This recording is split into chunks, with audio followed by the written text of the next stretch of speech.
Hello viewers, I'm SP and welcome back to Citizen Sleeper, where for some reason the game didn't actually autosave after we slept for the night, so I guess we get another whack at those dice. Honestly, the 451 we had rolled last time was pretty good. I was pretty happy with that. If this comes up worse, I'm gonna actually be pretty annoyed.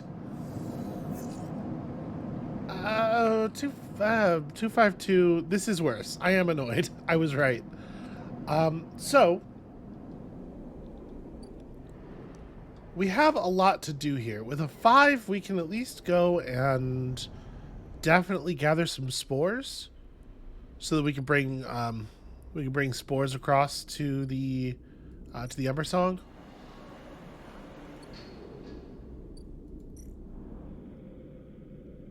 We really need high dice here. Like very, very much need high dice here.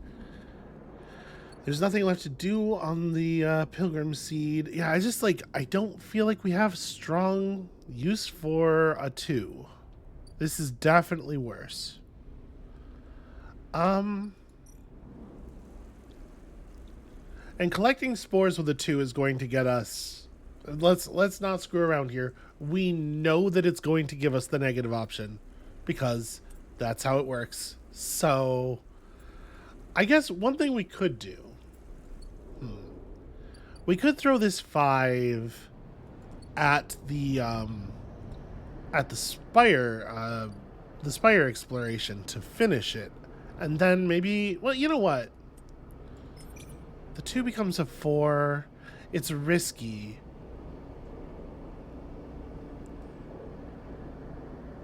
There's only a 25% chance of the thing we know the game is going to do to us. What the hell? Hey, it was a neutral outcome.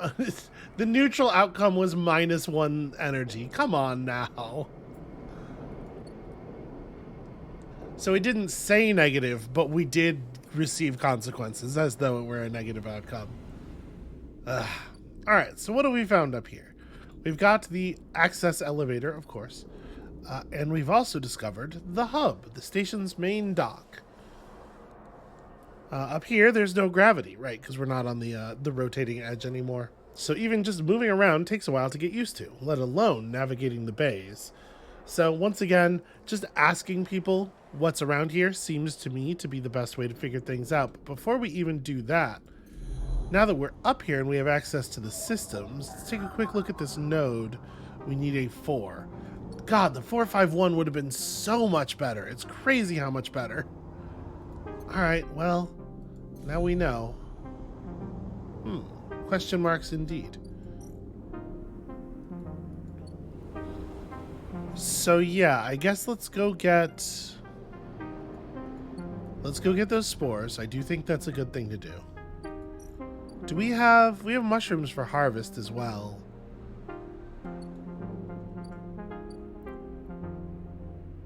Maybe I should focus on that instead.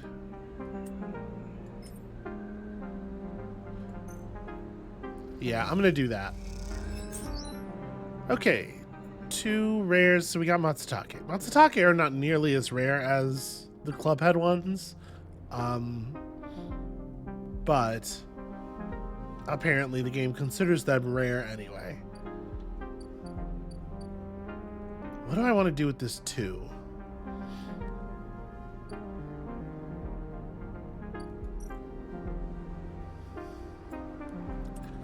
If I do this, we can get some more Girol, and we could bring it to Emphas and at least have him cook for us. Maybe we just sunbathe with it. Honestly, like, it's not the most optimal usage, but yeah, we're probably better off going and working the bar.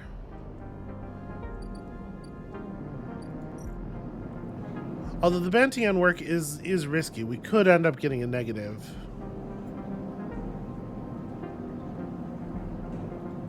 Yeah, I'm just going to rest with it, I think. I'm just going to sunbathe. Not what I was looking for, I'll tell you that. Okay, Neutral and negative have the same outcome in this case.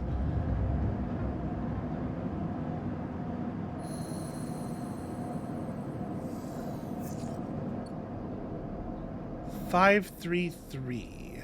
Well, it's not ideal, certainly. The threes are at least usable on engages and stuff. I think we're going to take this 5 to the mushrooms. Get 2 rares again. Well, hope to get 2 rares again. Okay, 2 randoms. They were both girl. That's fine. We gotta do that thing for emphasis at some point, right? And then with 3s,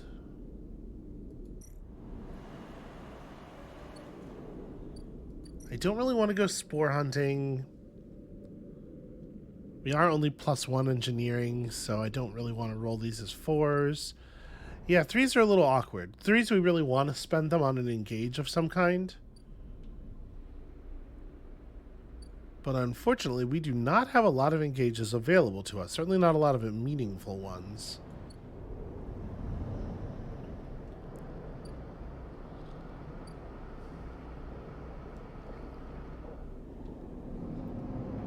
I mean, we could just go work. We're going to need money to buy stuff from the... to buy ship mined parts anyway, so... let's start by giving Emphas the mushrooms he asked for. Because we don't have all that many super compelling uses for Garrulls.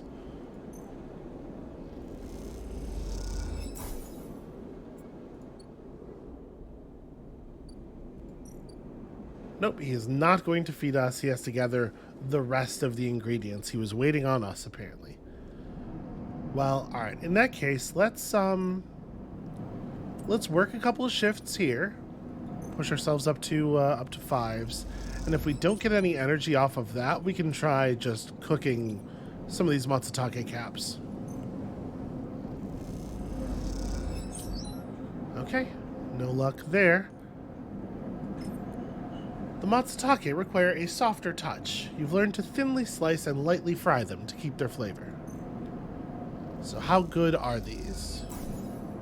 Okay, 3 energy. That's pretty good. Tala always comes to look when you cook matsutake. The smell draws her in. You eat the mushrooms together with a glass of her girl. Well, that sounds nice. Let's have like a pleasant day with our boss? Friend boss. A relationship that is not fraught in any way. I believe Emphas is going to want matsutake after he finishes the Garrul fricassee. So we probably don't want to just burn them all, but I mean, this is a very efficient energy conversion, that's for sure. Alright, show me some dice I can actually work with. A 4 would be lovely. Okay. A 3 and a pair of 1s. Just absolutely the most go fuck yourself that the game can possibly hit us with. What are we gonna do with a pair of 1s?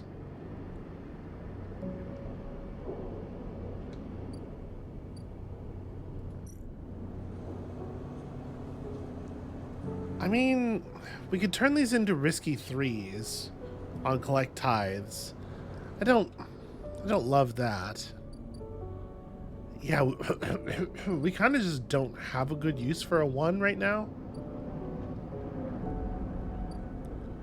There's no hacking we want to do. We don't have any safe tasks that are part of anything. We could play them as 3s at the bar shift as long as we have a little bit of energy. I guess that's what I'm going to do. Actually, you know what? Minus energy results don't really hurt us right now because we're about to use stabilizer anyway. So maybe because we could cross over here and like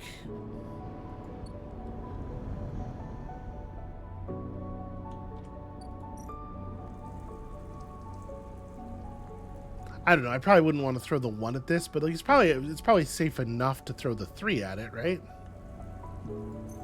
If we get the negative result, whatever, we're just going to heal it off. Hey, it gave me a neutral. Who could have foreseen this? And then with a 1, so you just go work at the bar again? You know, it's not like it's useless. I am making a fair amount of money here, and we are going to need the money. But I'm certainly not helping these refugees very directly. Okay, we actually got quite lucky there. A lot of good outcomes. Let's stabilize. And with a full grip of dice, hopefully be able to finally get some more work done for the flotilla. Come on, 4s and stuff. Well, no 4s, but it's hard to be too upset about 3 6s. 3 6s is a lot of valuable engineering work.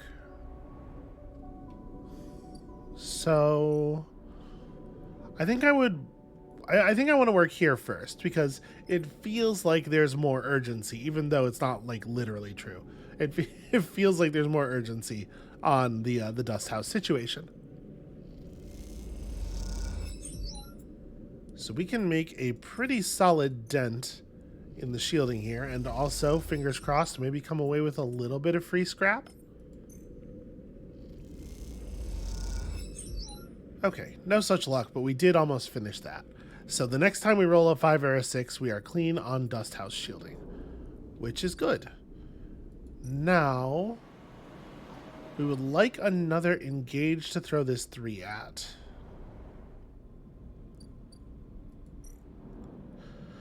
Searching out here is an endure, not an engage. Well, we could just go back up the spoke, right? I don't hate that.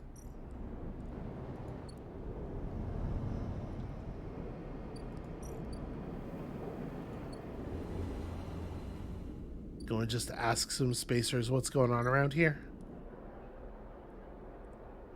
Or would I rather go make more money, because it is like...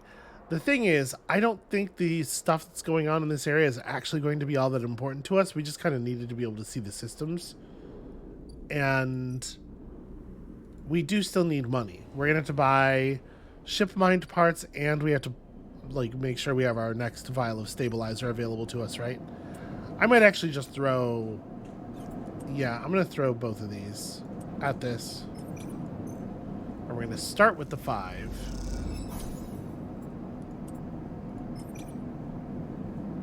Should I eat first just in case? You know, I'm going to eat first just in case.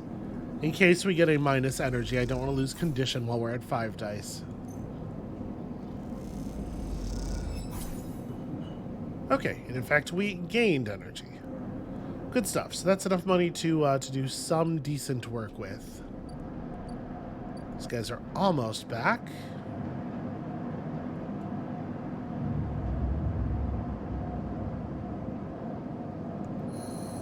We really have not been making... I would like to make some progress here. Okay, a 4. I think that is a very important resource. Let's go and flux this node, if you know what I'm saying. And if you don't, it's fine, because I also don't. This node is in 2 places at once. It is there each time you turn. We're just gonna excuse ourselves before whatever the hell is going on in the systems of the hub catches up with us.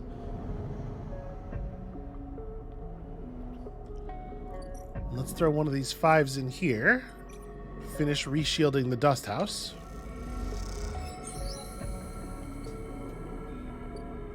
Alright, what's up, Aki? You and Aki stand side by side at the viewing window in silence. The dust swirls, and you glimpse the twisted root systems of the steppe silk through the ochre haze. After all these cycles, you feel a strange connection to a world on which you have never set foot. Aki shifts from foot to foot. She seems restless, eager to speak, but unsure of what to say. I'm gonna say a hopeful thing. We did it? Aki smiles at you warmly. We did. She pauses and turns back to the window. What is the value of all this? She asks suddenly. Of preserving a world we have left behind. Okay, this is a test, because obviously she feels that it has value, so she's trying to see if our views align here. I mean, conservation, I think, is of value. Aki is silent for a moment. These creatures should be protected, yes. But for us, their conservation is conditional. We keep them alive because we need to use them. I can't pretend we are conservators when we harvest as much as we are able. Aki paces away, lost in thought. I'm grateful to you for helping protect the dust houses, for ensuring their slide into decay is delayed, maybe even averted. But now I find myself at an impasse. The stability of the dust houses changes things. It makes me aware of how blinkered we've been. Aki stops to look at you, her posture somehow different. If the ecosystems of Steppe, if its people, cannot grow to meet the future, why preserve it? She frowns. Are we just slaves to the preservation of what came before? Well, not slaves, it's inheritors. Think of it this way. Aki nods. But the weight of this inheritance is heavy. Aki comes close and holds your hands in hers. We must change. We must change to live. She smiles. I have seen that in you. The Steppe. These people, this ship, should serve more than heritage, than history. They should serve the future. She takes a breath. There are those in the flotilla that need clothes, that need food, that can benefit from the gifts of the Steppe's ecosystem. I want you to invite them. Can you do that for me? Yeah. Of course, it does seem like it's going to be tricky to get people to... I don't know that people are going to be willing to come over here. I know that Saul sent you. She smiles. You can tell him Aki, captain of the Wind's Long Shadow, invites all the people of the flotilla to come. Oh, she means just people who are already on the flotilla. Yeah, okay, that's an easier sell for sure. Yeah, I will. She nods. Aki steps away. You want to know about the flux, no? About its purposes, its origins. She smiles. You wish to protect your home as we could not. I'm afraid I don't have much to tell you. It is an exotic wave of sorts, an energy that passes through matter. It shifts the very charged particles which run through our electrical systems. It is possible to shield against it, as you would radiation, as we have done with the dust houses, but only while it is weak. The flux event here was much like the first ones we felt on Ember's Steppe, localized, destructive but bearable. But in time its strength grew. I don't know if it will be the same here, but... She pauses. It is coming from the center of the system, from the close orbit of Helion's star, H1. That is all we could uncover. She is silent for a moment, unsure of what to add. I am sorry I cannot offer more, but you are always welcome on this ship. She smiles. I hope I will see you when the others come. She squeezes both your hands. I hope this ship, these dust houses, can be more than a museum. I hope they can be a home. With this she turns and leaves, and you feel that word, home, resonating within you like a struck bell. I think it's really interesting that everybody on the ships is assuming that I want their take on what happened with the flux, like that I'm desperate for their knowledge about the flux, when in fact, you know, Peak and I have more information than anyone else seems to. Like, we've already figured out what's causing it and everything. You don't see NPCs be written to just be wrong about the player's motivations very often, which I think is interesting. All right, great news. I brought all this data. Nope, get in there. There we go. Peak loads the data into their decoding setup. I'll be just a moment. Don't leave, Sleeper. You watch as Peak works on the flux data, the nodes unfolding like flowers now, giving in to Peek's increasingly sophisticated decoding protocols. Seeing data like this as an image on a screen is an almost unrecognizable representation to you. It is nothing like swimming among nodes and threads. Despite this, Peek has proven themselves to be more than able to handle these complex data structures, even through this limited representational paradigm. The bay door hisses, interrupting your flow of thoughts. You turn to see Esh entering. It does feel a little shitty to say rough day without having any description that suggests that it is a rough day, but, maybe she would be happy to hear somebody happy to see her? I think probably not. I'm just going to stay silent. I will respond if spoken to. Ash stalks into the bay, head down. She looks tired and not in a mood to talk. How's the weapon hunt? Peek asks without turning from their screen. Slow, unsuccessful, tedious. Ash slams a bag down on a crate and hops up to sit on it. Are you still unpicking balls of yarn? With the sleeper's help, Peek smiles. They brought me some good stuff this cycle. Maybe they could help you find the weapons you were smuggling? It's clear that Ash doesn't appreciate Peek's tone. I mean, I don't want to insert myself into this situation. If Ash wants my help, she will ask for it. And if I offer it without her asking for it, she will yell at me. At least. Peek holds up a hand. Shh. They lean in toward the screen. Son of a... What? They hid it in the wave of the wave. Peek is whispering to themselves. It's alive. They lean back in their chair. Ash crosses over to look at the screen. Alive? Well, it's growing. It's processing. It's quietly working away in the dark. Look. You cross over to the screen and stand beside Ash. In it, you can see that Peek has all 4 nodes decoded, and the pattern of shadows from inside them sits on the screen like dark stains. Then you notice it. The movement. The thin threads cross from one stain to another.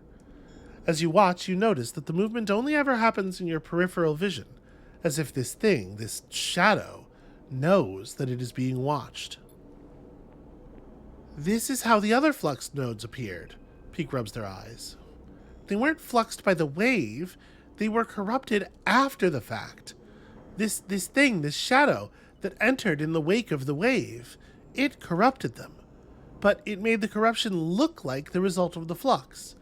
Okay, so I had been theorizing that it was someone. Perhaps the answer is someone who was quote-unquote sabotaging things when the flux hits them. But I guess maybe the answer is much weirder than that. It's a sleight of hand. Peek runs a hand through their hair.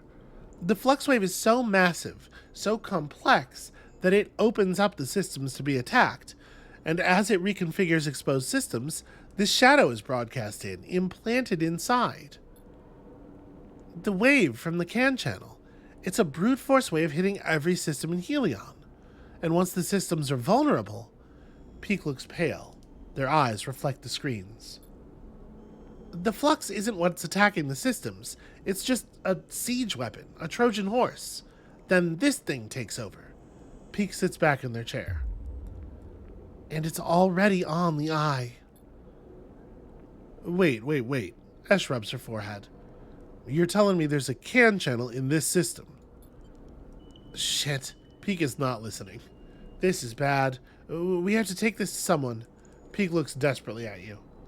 Why would I say Helene here? What would be the value of taking it to Helene? I don't think either of these are the right people, frankly. I think we should take this to some other people that we know on the eye. Feng. Right? Like, I would much rather take this to Feng than Helene.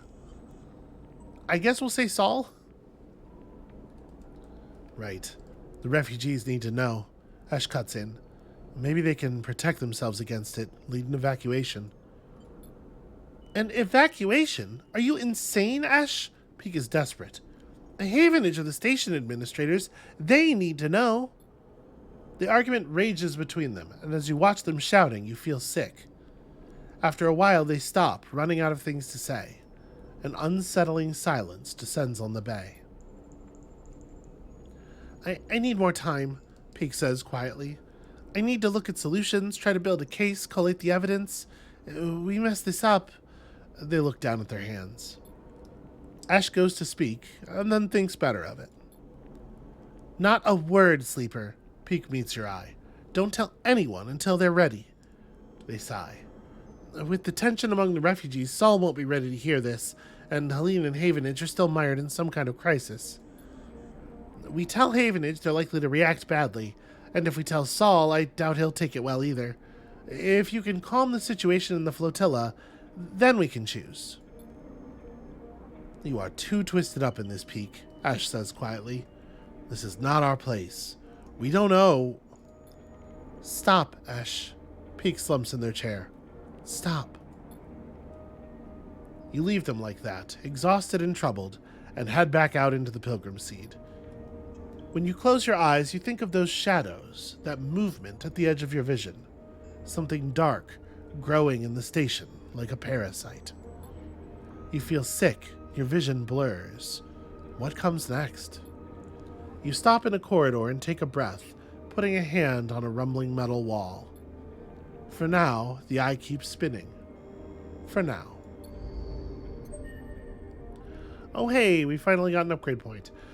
So yeah, I think the writing there is really thin as to like, especially as to Peak realizing that Peak is the one who was like, we should definitely tell Havenage, and then in the next sentence was like, actually, when I say that, what I mean is they're busy, and I think they'll react badly. So we'll not do that.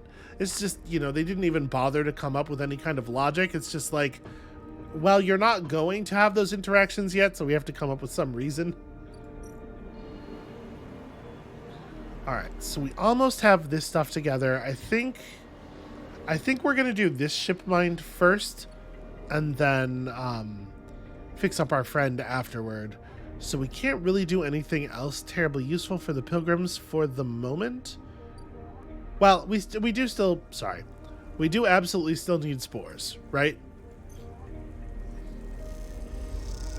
Let's go get ourselves some spores. And in fact, I'm going to put the 5 in here as well, because if we could get another positive outcome, we'd have enough to, yep, of course.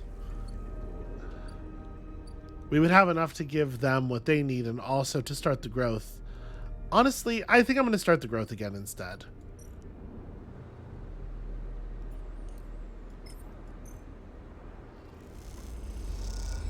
Because giving them the spores isn't going to mean anything until we can give them the ship mind, so all we need is 1, 5, or 6 from here to have enough spores to be guaranteed to get there.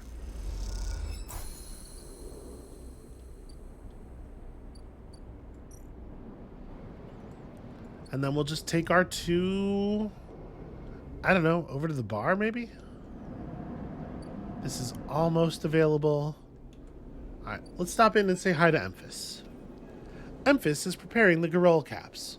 He's had to heavily adapt this recipe, he says, but the smell is already incredible.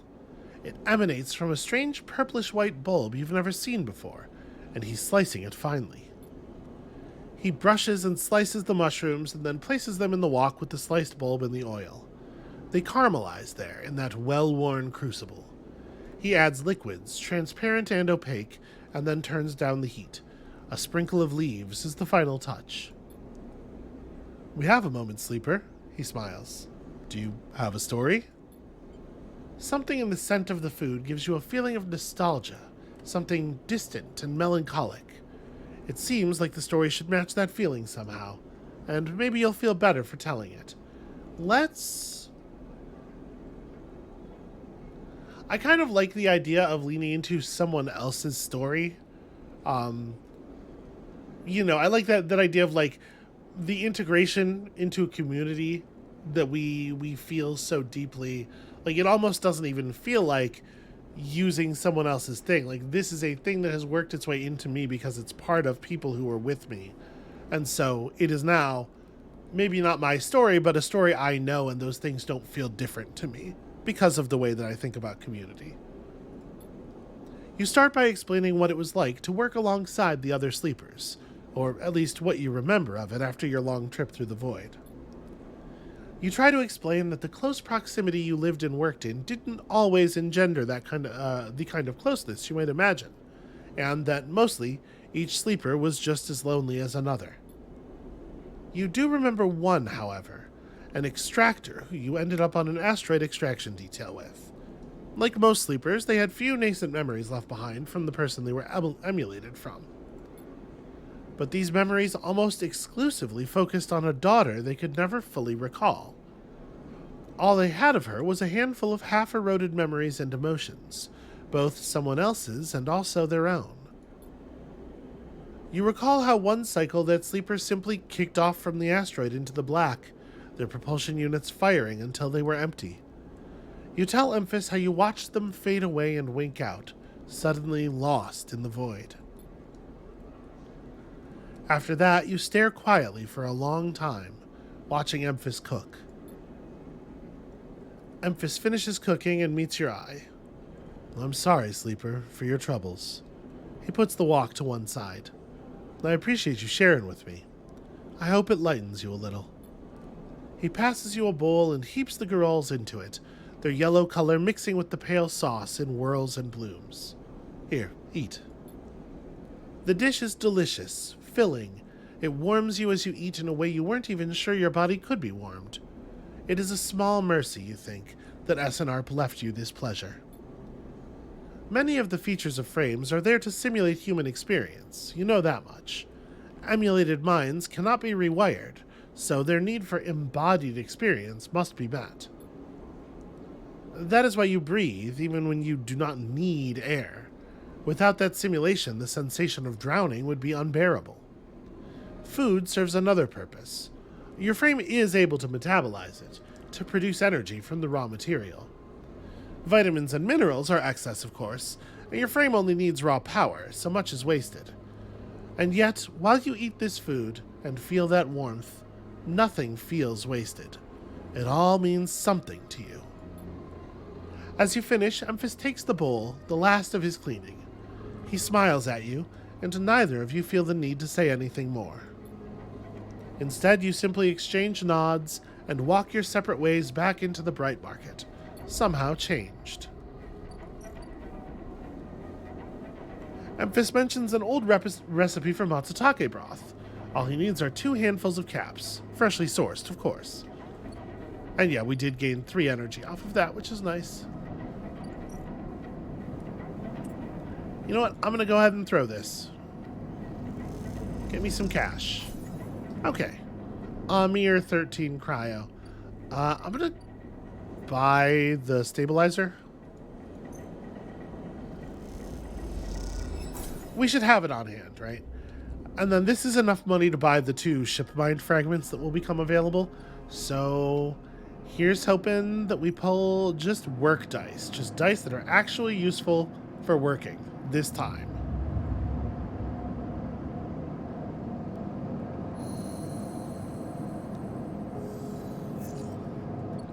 Well, okay, there's some good stuff in there. Although, actually, I guess we don't really have all that much work to do. We could come over here and just help unload containers, get ourselves some extra cash that way real quick. But yeah, all we're really doing is waiting for this ship to come back. The ship mind over here is, yeah, it's like really prohibitively expensive. There's something to be said for not having to wait such a long time, though, you know? For not having to wait for the ship to come back yet again.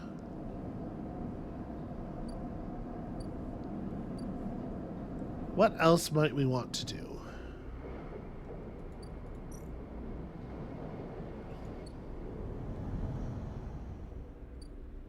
Oh, right, I should absolutely throw a 5 in here. Neutral would be good enough. May as well go and put these into this thing. The spores have been seeded, and while some may be suspicious of your efforts, crew by crew, you'll convince them. I sort of wonder, should I just dump both the 6s into spore gathering as well? It would be nice to just have enough on hand, right? And we're not really waiting for anything else. Yeah. Let's just take the 2 positive outcomes. Real quick and easy.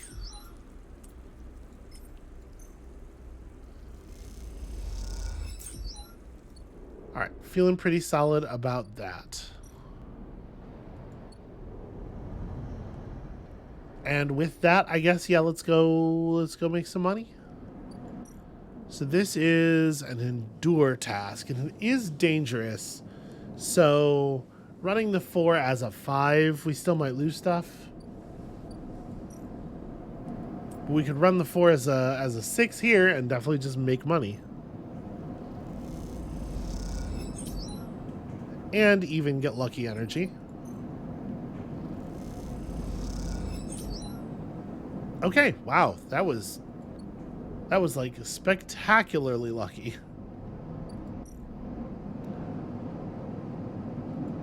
Alright, we'll be able to get our ship mined tomorrow. It doesn't require any dice.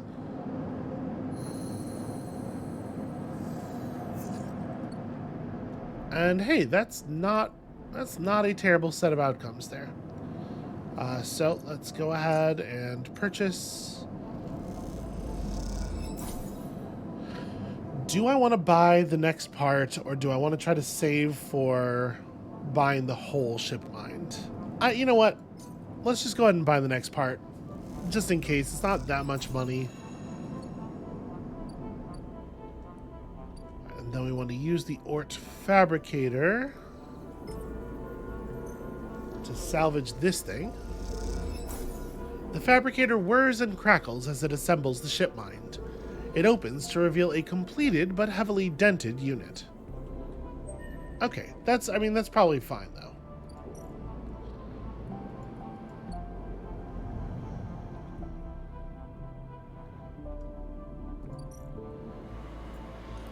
All right, here you go. And this has taken care of the flotilla entirely for the moment. As you cross the axis, looking for a shuttle to take you back to the ruined cordon, you spot Peter standing at the edge of the central hub. Something about the way he's leaning against the rail, looking down across the axis and toward the blinking lights of the flotilla beyond, makes you pause. He is completely still, his head drooping low and his shoulders hunched high. I'm gonna go check on him. Something seems wrong. You watch for a moment more, then move off across the hub toward a promising shuttle dock. Peter didn't look like he wanted to be disturbed, but as you climb through the docking tunnel toward the departing ship, you can't help but glance back. Did I press the wrong button? I thought I... Huh. You spot him there, still at the railing, so small in the cavernous chamber of the hub. He seems untouched by the motion around him, lost in memory or thought. You feel a cold shiver rising from inside and slip out through the docking tunnel before it can touch you. Got to keep moving. Yeah, I feel actually really bummed out about that. Okay, so apparently there is still work to do. The more work you do for the singers, the more you get to know the crews, the more they'll trust you. Well, out of curiosity, did that open up? Nope. Okay, we do have to do this second layer of tasks. Fortunately, our dice are actually really good for clearing engages. I guess let's just go ahead and do that. The Axis is as much a social hub as it is a supply hub. Keeping good relations with the crews will help them trust your work.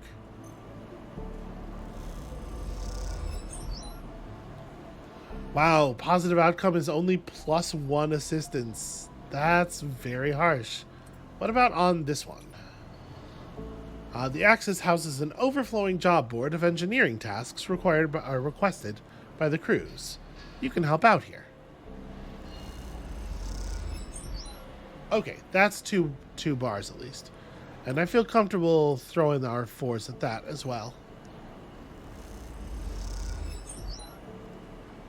You take a handful of jobs and work through them, sharing tips and chatting with the crews. You can feel them warming to you. Yeah, slowly though.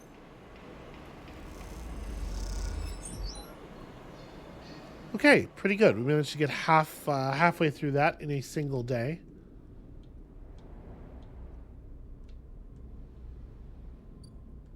Yeah, I think let's just rest here.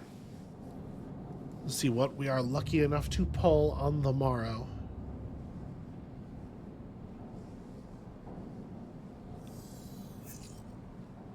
Okay, I was hoping for some slightly higher dice than that, but it's not a terrible outcome.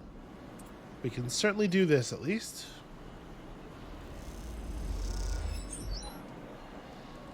And then we need 3 more.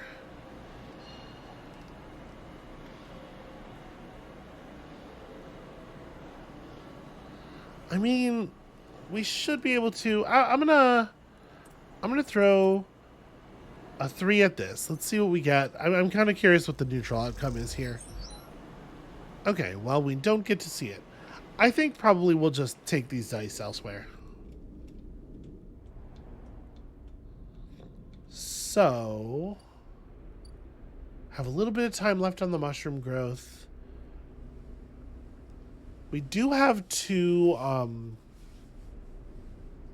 upgrade points that are just kind of sitting in our bank. What do I want to do with these?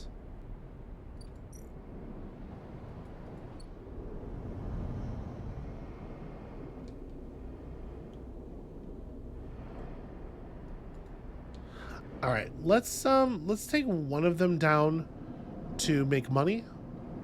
I think that's pretty reasonable. Maybe both of them actually.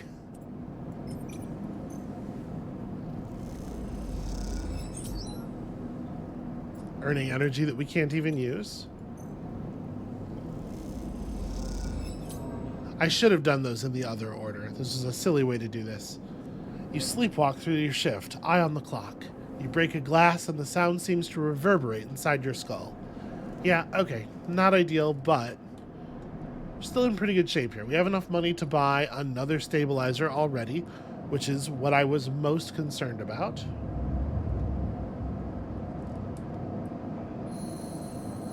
And now we're looking for... Okay. Not quite what I was hoping for. Gosh, what are we going to do with a pair of 1s?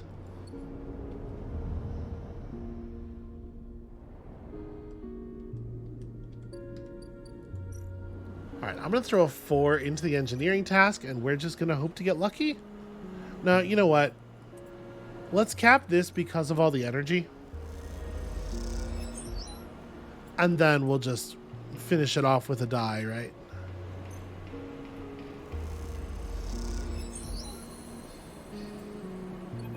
Alright, over-energied a little bit here, but we've done some good work. Sleeper! Peter calls to you as you cross the axis. He's standing by the same railing you saw him at last time, and he beckons you over. I've been hearing things. He gives you a sidelong look. Yeah, good things? Peter smiles. Mostly. He rubs his hands together nervously. You wait for him to speak. You know, on song, I was a teacher. He glances at you, anticipating a response, and I don't give him one. Mechanical engineering. It's an essential subject on a moon where a single mechanical failure could mean the deaths of hundreds. He looks at the ground. The heat, the atmosphere, the radiation, all of it is hostile to us. My students knew this. Their work, their training, was respected. As long as they were careful and respected song themselves, they could have their choice of colony placements. They were always in demand. And that meant I was respected, surrounded by friends and colleagues, always able to call in favors and repay them like for like. He frowns. Song colonies are small and close-knit. We look after our own. And when the flux event started hitting, colonies went dark overnight. I mean, we all knew what those kinds of failures meant. Like always, we lost more people than any of the other moons. He balls his hands into tight fists. Not a single one of my students left Song. Our future was cut off, just like that. My future. He flexes his hands. So what am I out here? What use am I? Song is a fading memory, and the systems we built there are useless outside its orbit. Now, how am I supposed to move on from here? He looks at you, eyes steely gray and glinting. Well, I mean, it sounds like you find someone to teach? Peter pauses, thinking. You don't give up, do you, Sleeper? You just keep going. Peter shakes his head. You remind me of a student of mine, one who entered the program from one of the smaller colonies. And they didn't have the advantages of some of the others, but they were stubborn. Stubborn as hell. By the end of the program, they're the most skilled of their peers. They didn't get the best assignment, maybe because they didn't spend much time making the kind of connections that would help you get there. But that didn't matter, because I knew they would make the best of anything they set themselves to. Peter's smiling now, buoyed up a little by memory. Singers are stubborn, Sleeper. We aren't going to change easily. We won't forgive easily or take help easily. But we'll hold strong. You can count on us for that. Peter stands from the railing. And when you see Saul again, you can tell him that. You can tell him how the crews of Ember's Song operate. Tell him we will resist. If that means resisting Hearth's imperialist ambitions, so be it. If it means resisting the flux, so be it. And if it means to, as you have, help others resist those same pressures, then so be it. Peter smiles. And then tell him to leave us alone. He turns, his step lighter, and heads off toward the center of the Axis' hub. Well, alright, I'm sure he's going to love that outcome. When you arrive at the bridge of the Pilgrim Seed, Saul is waiting for you. You wouldn't believe the messages that have come through this place in the past few cycles, Sleeper. He smiles. The ship from Steppe has sent a goodwill gesture, a whole cache of supplies from their own farms. He smiles. Now, I'm not sure how we'll use them, but the gesture's a welcome one. Song, meanwhile, are apparently accepting supplies again. So, although a little reticently, if I may say so. Saul smiles. I don't expect him to change anytime soon, should be said. And what I'm wondering, Sleeper, is what part you had in all this. Saul eyes you, waiting for an answer. Well, I just helped where I could. I feel like that's my whole vibe. I've come to expect that of you, Sleeper. He smiles. You look at Saul, his eyes bright and eager, and wonder what he sees in you. Are you a tool to be used, or an ally? It can be hard to tell. Alright, I want to show you something. Saul squeezes your shoulder, turning you to face the lift. He leads you along the axis of the ship toward the engines, the clanking of his suit accompanied by the constant hammering and welding that fills the echoey bulkheads of the Pilgrim Seed at all hours. With the cordon lifted and shuttles able to go out to salvage scrap and barter for supplies, the ship has become a place of transformation, moving towards some state yet to be revealed to you. I feel like that's true of the Song ship as well, right? You look at Saul. What is his plan here? What is he preparing the Pilgrim Seed for? Or are his sharp eyes simply focused on making it through to the next cycle? Suddenly, Saul stops in front of a huge bulkhead door, like the seal on the front of a dry dock hangar. He signals to someone in a cabin high up, attached to the wall, and they begin the process of opening it up. Now, the Pilgrim Seed was built as a short-range freight carrier, The amber warning lights on the bulkhead door send spinning shadows across Saul's face. though we built it to ship the entire harvest from thousands of farms to the silos at Passero. When we realized we needed to leave, well, it was the biggest ship we could muster. Saul raps on a metal plate. And somehow she's carried us all the way out here. I guess I'm going to say we. I think these are both kind of dumb questions. We? Well, farmers mostly, from outside the city and the edges. He flexes his shoulder beneath his suit. We saw it coming first, I guess. I knew it was time. Others didn't want to believe. I was a farmer. I had a whole load of land and people to run it. And my people helped convert this place for the long trip. He looks at his feet. Others led, organized the evacuation, and debated the plan. So what happened? Well, none of those folks made it. Saul rubs his forehead. We were out in the black a long time before we got here, Sleeper. Things happen. The upshot is, I was chosen to take power. I guess my crew trusted me, and I knew the ship.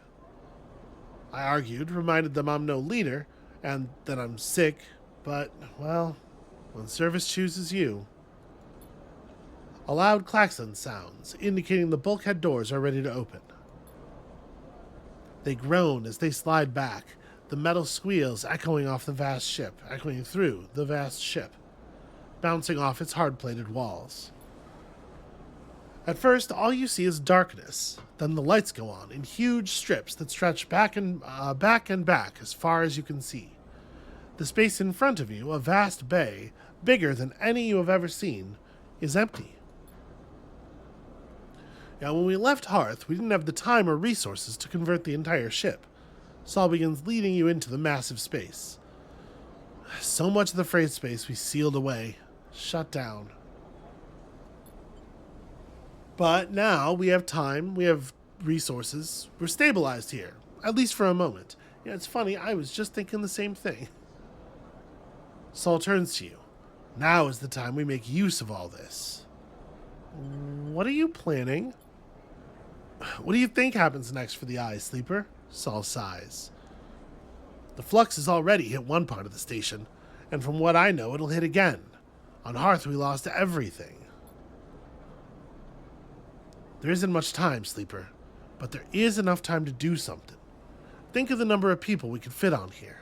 The farming stacks, the housing, hell, we can plant some of those mushrooms you love so much. Alright, sorry about the little jump there. Had to deal with something suddenly. So this is the way forward, the only way. We need to fill this ship with able bodies and head for the starboard belt. But wait, we can't just leave? Saul sighs. That's what the people of Passero said to us, Sleeper. That's what we said to each other. But we left. Oh, still getting some coughing fits.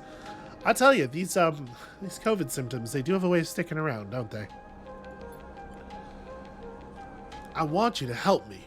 You know the Eye, you have connections, and you can work hard, I've seen it. Saul meets your eye. I know you're like me, Sleeper. You didn't choose service. It chose you. Well, can this even work? It has to, Sleeper. There's nothing else. I know it's a lot to think about, Sleeper. Trust me. Saul begins to lead you back out of the bay. But think of what we could do here. The flotilla can't last forever. We need more than just farmers to make this work. We need to build a new world for ourselves. I've heard that out there in the belt there are people who've been setting up since the collapse, making something of their own. That's our future, tucked away in those rocks, far from all of this, Saul sighs. I didn't bring my people here just to let them die somewhere new.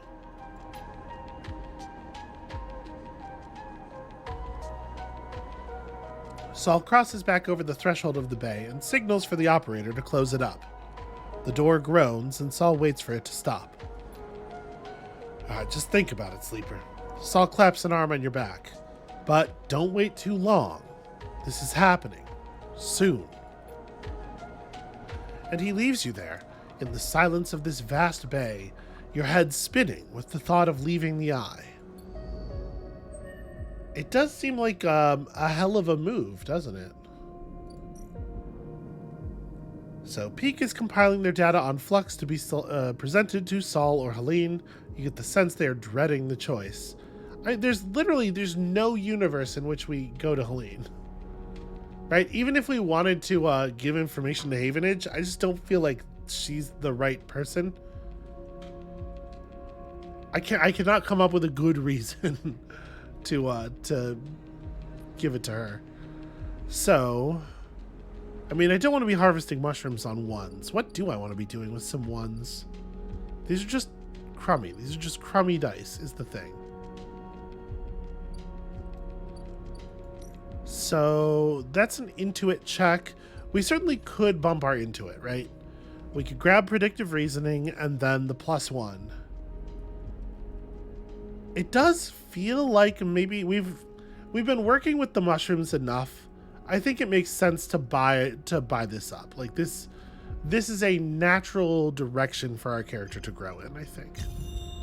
So let's go ahead and bump up our Intuit. Unfortunately, turning 1s into 2s still doesn't make me want to interact here. So where do we want to interact?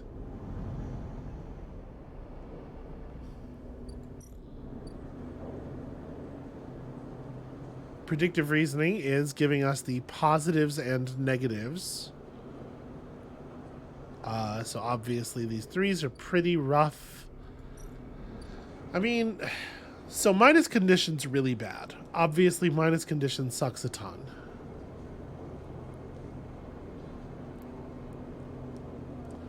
But even a 1 becomes a 75% chance of not hitting the negative outcome on these. I don't know. We could do some Mingi Express stuff. We could just go work at the bar. I'm just going to go work at the bar. It's fine. It's a fine way to spend some dice.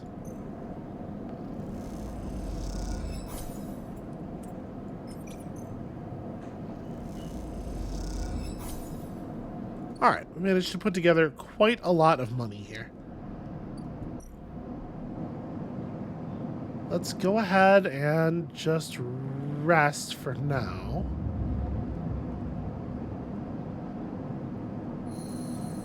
And I'm debating doing another day. We probably don't have anything super pressing to do right now. We could just go ahead and push through some stuff here for Yadigan. It's not a terrible idea. Yeah, let's spend these 4s collecting tithes. Yadigan operates on an in-kind basis, and tithes of goods or services must be collected in exchange for protection and administration. We might even, get some free energy out of this. Also, you know, free scrap components. This does take an awful lot of dice up, though, doesn't it?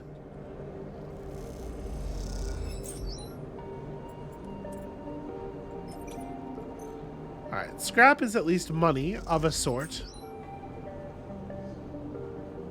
Do I want to throw... I mean, the 5 is just positive or neutral.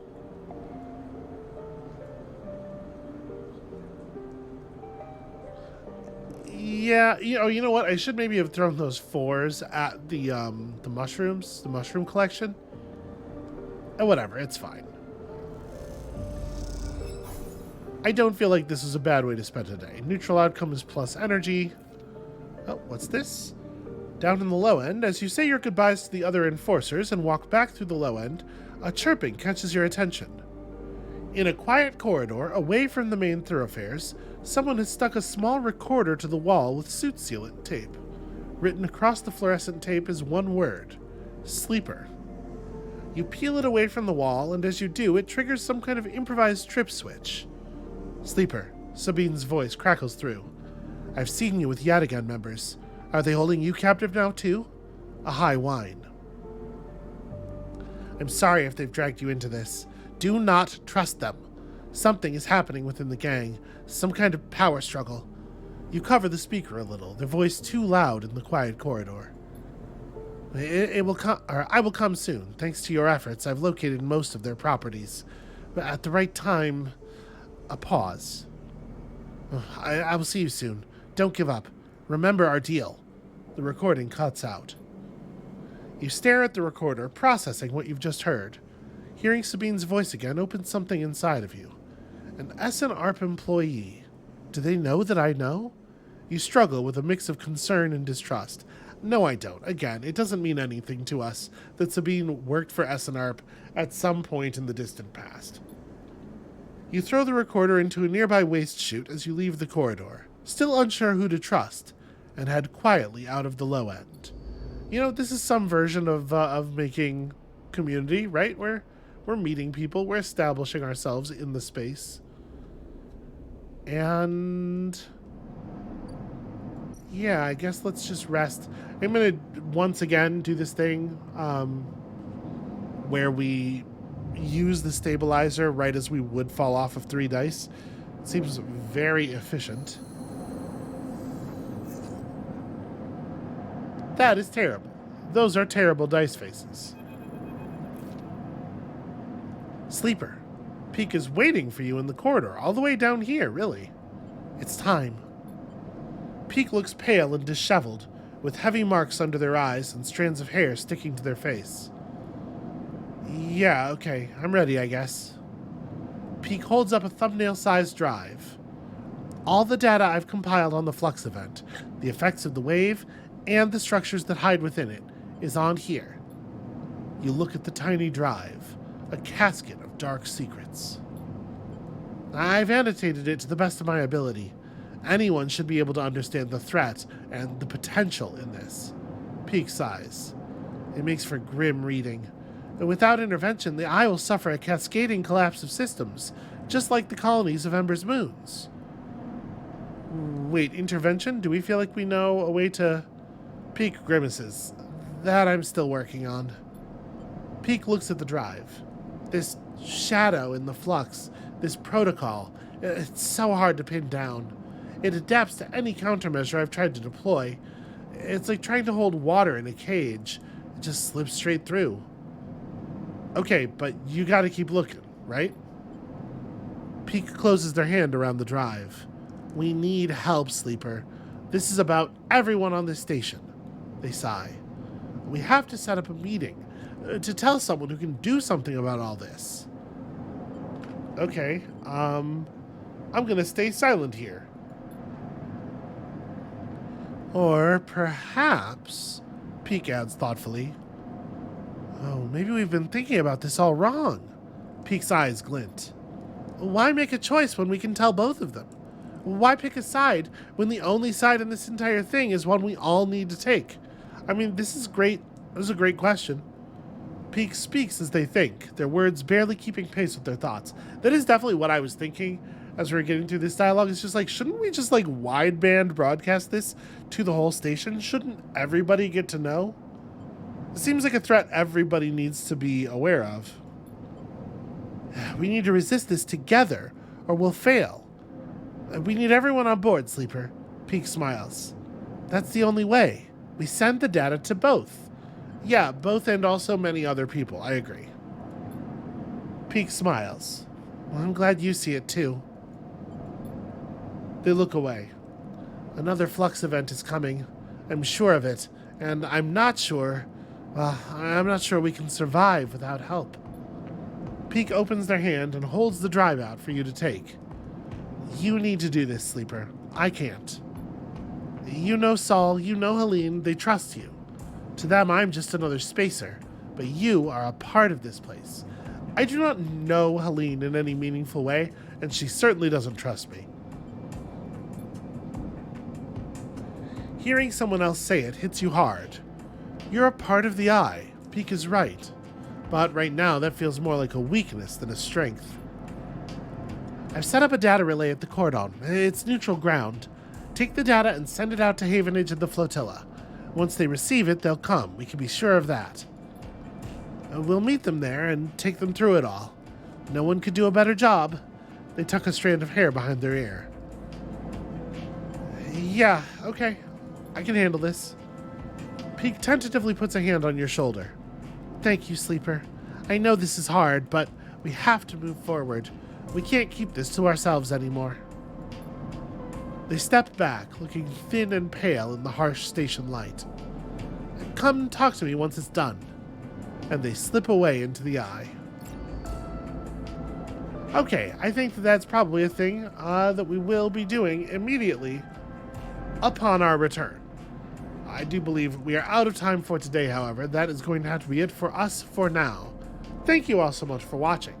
When you come back next time, it seems like the most pressing concern for the station, or for the eye itself, and for the flotilla, has sort of coalesced here. And I really don't think telling Celine makes any sense. We should tell Havenage. Celine is just a person who tried to manipulate us into allowing the refugees to starve. It really doesn't seem like the best point of contact to me, but whatever, it's fine. The important thing is that the station as a whole finds out, right? So come back next time to find out what kind of chaos occurs when that gets out. And we'll see you then.